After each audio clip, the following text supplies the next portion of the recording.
Well, the head of cybersecurity for the Biden administration stopping in Seattle this past week, visiting major players there, such as Amazon and Boeing, in an effort to shift the conversation towards the importance of everyday Americans protecting themselves online. Jen Easterly, director of the Cybersecurity and Infrastructure Security Agency, hoping to make cybersecurity a kitchen table issue for all Americans. And Easterly's efforts to do so coming at a time of heightened tension between the U.S. and Russia, which it was recently reported has spent at least $300 million to influence global politics in the last 8 years or so, attempting to interfere in democratic processes in over 24 countries.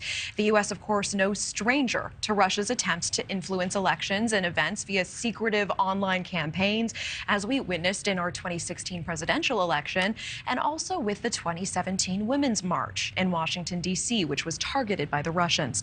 Now, here with me now to talk all things cybersecurity, Rick Jordon, CEO of ReachOut Technology, an expert in the field. Thank you so much for being here and for joining us. My pleasure. Thanks for having me.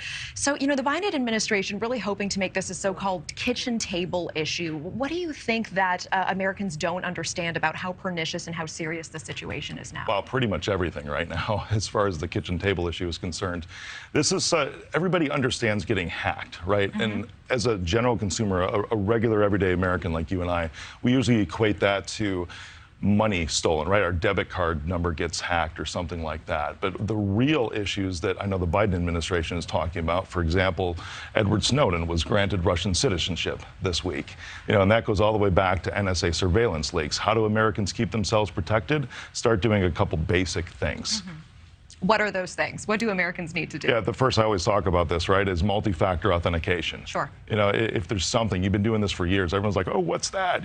But if you get a text message from your bank with a code, that's multi-factor. It's stupid simple. Yeah. Okay. No, that's great. I do want to talk sort of on a macro level.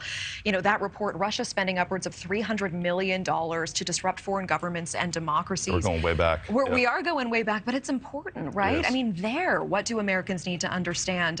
Is Russia trying to disrupt our democracy, and are they succeeding? I know it's a big question. Well, for sure. I mean, we've been seeing this in the Ukraine all the way back since that war started, too. The same agenda that existed in 2016 is the same one that we see to present day.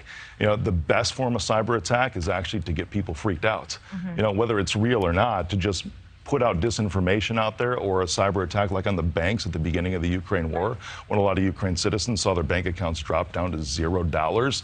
That freaks everybody out. That's before the actual invasion.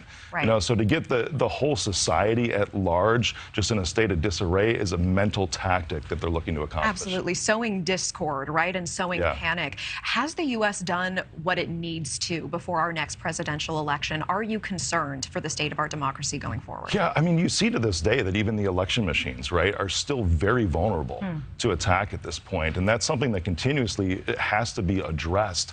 I don't know what we're going to see going into this year. It's kind of up in the air right now, but I hope that things have changed a little bit. But even in the past couple of months, we've seen these machines still have issues with being very vulnerable. Do we go back to paper? I don't think that's the answer either. Right.